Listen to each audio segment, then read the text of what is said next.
Hejsan! Välkommen till Lyckträffens nya lokal på Sågverkstorget 10. Kom in så ska ni få se.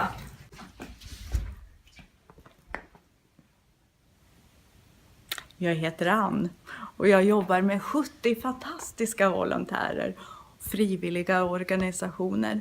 Och det är för dig som är dagledig. Du ska komma hit. Välkommen! Och vara med på, du kan vara med på kaffe, du kan vara med på aktiviteter, cirklar. Du behöver inte vara med på någon aktivitet. Du kan komma och bara ta en kaffe och prata med våra språkpraktikanter och ha jättemysigt. Kom in och hämta ett program. Det är jättemycket aktiviteter, sprudlande. Eller så går du in på hemsidan knivsta.se. Vi syns på Lyckträffen.